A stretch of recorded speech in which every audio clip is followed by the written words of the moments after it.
Welcome to this week's Pindrop Perspectives. On this episode, Mark and Jen take a dive into a wild thriller, Honor Among Thieves. Let's not waste any time. Over to you, Mark. Okay, so this time, you really threw us a curveball with this one. Yeah. Honor Among Thieves. Oh, yeah. This screenplay by Thomas Muller. Right. And, I mean, forget Hollywood, forget all the reviews and everything else. Right. We are diving right into the meat of it. Yeah, the tension and the twists that make this contained story so absolutely gripping. What really gets me right off the bat is how Muller creates so much drama in just this one farmhouse. It's like a fascinating look at how a single location can become this like pressure cooker for conflict. Oh, yeah. Especially with such a seemingly simple starting point, like the one you described. Absolutely. It starts off feeling almost normal. You know, Blizzard car skids off the road. Right. And this stranger, Slater, shows up at a remote farmhouse. Yeah. Seeking shelter. Yeah. Says he knew the owner, Doc. Okay.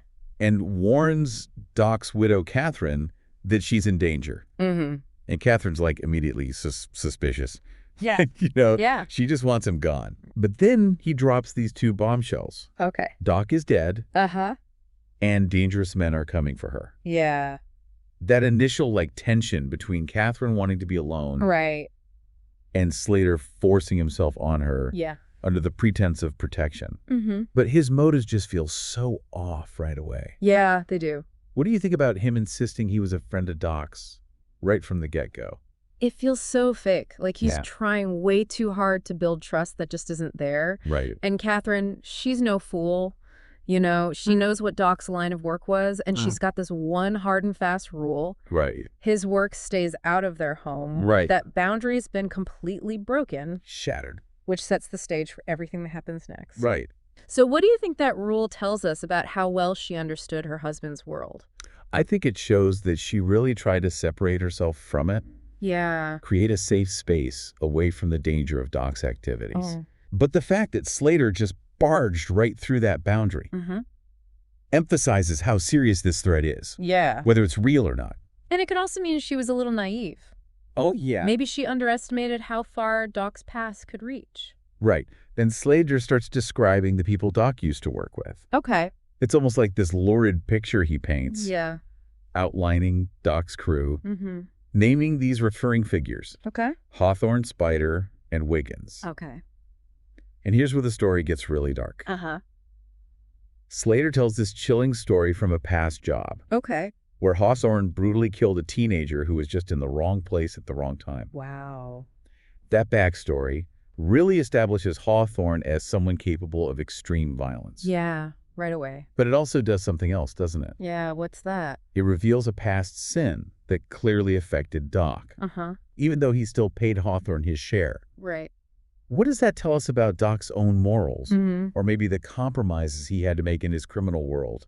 It kind of suggests that he was a pragmatist, you know, willing to compartmentalize even something that horrific. Right. And that detail Slater throws in, What's that? dumping the body near a pizza shop in Utica. Oh, my God. It's such a specific and normal detail next to such brutality. Yeah. What effect do you think that has on how we see these characters in their world? That specificity is really unsettling. Yeah. It makes Hawthorne more than just a stereotypical bad guy. Uh-huh. And it makes the violence feel disturbingly real and almost casual. Yeah. It also hints that he doesn't feel any remorse, Right. just cold efficiency in what they do. Okay. And like you said, Doc knowing about it and still working with Hawthorne speaks volumes about his own moral flexibility. Absolutely. Yeah. Now, the real driving force of the plot, Okay. what everyone is after, comes into focus. Yeah. $1.2 million from a job Doc did alone years ago. Okay. Slater claims this hidden retirement fund is stashed somewhere in the farmhouse. And Catherine, understandably, doesn't believe him at all. Yeah. Why do you think her first reaction is disbelief instead of fear or curiosity? I think it comes from feeling betrayed. Yeah. Like, Doc wouldn't keep such a huge secret from her, Right. especially in their own home. Yeah. It also shows a possible disconnect between the life she thought she had with Doc and the reality Slater is showing her. Yeah. The thought of that much money hidden away probably shatters how she sees their relationship. So this almost frantic treasure hunt begins. Okay. Slater, with a reluctant Catherine in tow, starts searching the house room by room. Yeah. We get this almost inventory-like description of their search. Okay. The parlor with the pool table and file cabinets. Right. A cluttered storage room, a hallway closet, the downstairs bathroom, the living room, dining room, and finally the kitchen. Okay. And that's where things take another turn. What's that? They find these pantry cabinets with a false wall hiding a back stairwell. What does this secret passage tell us about Doc? It makes you think he was a secretive guy. Yeah. Someone who needed to move around his own house without being seen. Right. It adds another dimension to the house itself. Yeah. It's not just a home anymore. It's a place of hidden things and potential danger. Yeah. It makes you wonder what other secrets the house might be holding. But the really unsettling discovery in the kitchen is this locked door. Okay. That leads to what used to be the servants' quarters. This run-down, dirt-floored space with a makeshift outhouse. Oh, wow. The description is really stark. Yeah. What does this neglected part of the house reveal about Doc's worldview? Okay. Maybe his social standing or his priorities. The contrast between the main house and the squalor of the servants' quarters is really powerful, both visually and thematically. Yeah. It suggests a social hierarchy, even in this isolated place. And it hints that Doc might have been indifferent or even looked down on those he considered beneath him. It adds a layer of unpleasantness to his character. Yeah. Definitely. As they are exploring this forgotten corner of the house. Okay. The weather outside gets worse. Right. The snow intensifies. Yeah. Almost like a reflection of the rising tension inside. And then the first wave of antagonists arrives. Okay. Spider and Wiggy. Okay. Their car gets stuck nearby in the deepening snow. So they're trapped. Yeah. What impact does this worsening weather have on the story? Well, the storm acts as a natural barrier. Right. Trapping everyone in the farmhouse. Yeah. It increases the sense of claustrophobia and impending doom. It takes away any easy escape routes. Right. And forces them to confront each other in this confined space. It's a classic way to make the tension more intense. There we then get a glimpse into their intentions through a whispered conversation we overhear. Okay. They know Catherine is home, and Spider has this plan. Yeah. A pretty vague plan, it seems, to convince her to hand over the money. And chillingly, Spider arms Wiggy with a steak knife. A steak knife. It's such a crude weapon. Right. What does that tell us about how prepared they are, or how desperate? Giving Wiggy a kitchen knife shows how unsophisticated they are. Okay. And maybe how much they're underestimating the situation. Yeah. It feels like a desperate, spur-of-the-moment decision, not a well-thought-out plan. Right. Which makes them seem more chaotic and unpredictable. Catherine and Slater move their search upstairs. Okay. Focusing on the guest bedroom and another storage room packed with stuff. Yeah. But they don't know that Spider and Wiggy have quietly snuck into the house. Oh, wow. And are listening to them from below. Okay. They realize they need to move faster. How does this silent infiltration add to the suspense for you? The fact that Catherine and Slater have no idea about the danger lurking downstairs creates a real sense of dread for the audience. Yeah. It's that classic dramatic irony where we know more than the characters, which makes their search feel so much more dangerous. And the silence from Spider and Wiggy just makes the threat even bigger. It's like a predatory patience. And then the third and possibly deadliest piece of this puzzle arrives. Okay. Hawthorne. Hawthorne. He doesn't sneak in. He just walks through the unlocked front door. Bold. Armed with a silenced .45. Wow. There's something so chilling about how casual he is. Yeah. What does that tell us about his mindset? Hawthorne being so nonchalant about walking in with a silenced weapon shows a chilling confidence and a clear intention to kill quietly and efficiently. It suggests he's experienced, ruthless, and completely sure of himself. Yeah. He doesn't need to be stealthy. He just takes what he wants. The tension finally breaks. Catherine and Slater hear Spider and Wiggy in the back stairwell. Right. Spider and Wiggy enter the TV room. And then in a quick and brutal moment, Hawthorne runs into Wiggy in the hallway and just executes him. What's the impact of this sudden violence so early in their confrontation? This sudden and brutal act immediately establishes Hawthorne as the one in control. Yeah. The most dangerous one there. Right. It gets rid of the somewhat bumbling Wiggy. Right. And shows just how deadly this intrusion is. It's a clear signal that this won't be a simple negotiation. Right. It's a fight for survival. A chaotic shootout then erupts between Spider and Hawthorne. Okay. A burst of gunfire echoing between the hallway and TV room. Yeah. And the master bedroom. Wow. Hawthorne manages to wound Spider, grazing his shoulder. Okay. How does this injury change the power dynamic? Spider being injured makes him vulnerable and probably desperate. Uh-huh. It shifts the power completely to Hawthorne. Right. Spider is now outgunned and physically hurt, which makes him easier to predict and less of a threat to Hawthorne. Spider, wounded and panicking, pleads with Hawthorne to share the money. Okay. But Hawthorne's response is cold and final. He refuses, giving Spider a stark choice. What's that? Leave and live, or stay and die. Oh, wow. It's chilling ultimatum. Yeah. What does Hawthorne's refusal to share, even with his own crew member, reveal about his character? Hawthorne refusing to share shows that he has no loyalty and is driven by pure greed. Right. Even in this criminal world, there is no honor among thieves. Right. Like the title ironically suggests. Yeah. His willingness to kill someone he worked with over money shows how ruthless and self-centered he is. Yeah. In a final desperate act, Spider tries to shoot Hawthorne. Okay. But his gun is empty. Oh, no. Hawthorne doesn't hesitate killing Spider as he tries to escape through the office window. Wow. It's a grim and kind of pathetic end for Spider. What's the significance of Spider's gun being empty at that crucial moment? Spider's empty gun is a cruel twist of fate. Right. It emphasizes how powerless he is against Hawthorne. Yeah. It underscores the theme of desperation and the futility of fighting back against such overwhelming force. Okay. Him dying while trying to escape shows there's no escaping the violence in the farmhouse. While all this is happening, Catherine and Slater are hiding in the parlor, trying to figure out what those brutal sounds mean. Okay. Then Hawthorne's taunts from downstairs reveal something disturbing. Uh-oh. What's that? He knew about Catherine. He knew about Catherine. What does this revelation add to the mystery surrounding Doc's past? Yeah. And Catherine's current situation?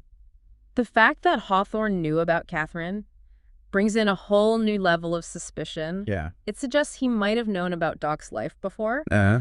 And maybe even Catherine herself. Okay. It means there could be a more complex web of connections than we thought. Right. It makes you wonder if Catherine was ever really safe.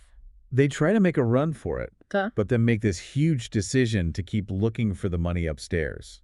Oh, wow. Hawthorne finds them and leads Catherine away at gunpoint, pretending she has no idea where the money is. Okay. Catherine tries to lure Hawthorne into the office. Uh-huh. What do you make of this attempt at deception? Yeah. Given the chaos that just happened. Catherine trying to play dumb at this point shows how resilient she is and maybe a desperate attempt to regain control. Right. It suggests she's quick thinking and willing to take risks even when facing danger. It also highlights that tension and uncertainty because Hawthorne clearly doesn't fully trust her. And this is where the screenplay just explodes. Okay. Catherine's internal struggle culminates in this shocking confession. Right. She was Doc's accomplice, the second man in the Scranton job. What? And she was the one who killed him in the racetrack bathroom. Oh, my God. We get this flashback to the bathroom scene. Okay. Showing Catherine, but it's an imposter murdering Doc. Wow. What's the impact of this first big twist on how you understand the story? This changes everything. It makes us rethink everything we've seen and heard about Catherine. Right. She's not the grieving widow. No? She's a cunning and ruthless criminal with a secret past. Yeah. And a clear motive for killing Doc. Right. It puts the whole story in a new light. But it doesn't stop there. Oh, no. The deception goes even deeper. Okay. Catherine reveals she also killed Doc's real wife. What? And took over her life. She killed his wife. Another flashback shows Catherine killing Doc's wife in the guest bedroom. Oh, my God. This is a whole other level of manipulation. Yeah. What does this second twist tell us about her character and her long-term plan? This second reveal makes things even more shocking. Yeah. It shows just how bold and cold-blooded Catherine's plan was. Right. It wasn't just about the money. Right. It was about erasing her past and becoming someone else entirely. Wow. It speaks to a crazy level of calculation and a disturbing lack of empathy. Catherine then lays out her plan, admitting she underestimated Hawthorne and the others. We see a quick flashback to her subtly hiding a kitchen knife earlier. She then reveals that she stabbed Hawthorne on purpose after his taunts. Okay. Knowing it would cause internal injuries. Wow. How does this detail about the hidden knife and the calculated stabbing show how resourceful she is? The hidden knife and the planned stabbing reveal that Catherine is always thinking ahead and will do whatever it takes to get what she wants. Okay. She's not just reacting to things. She's anticipating them and using her surroundings to her advantage. It underlines her cunning and deceptive nature. Slater trying to escape becomes another victim of her betrayal. Catherine stabs him with the hidden kitchen knife. Wow.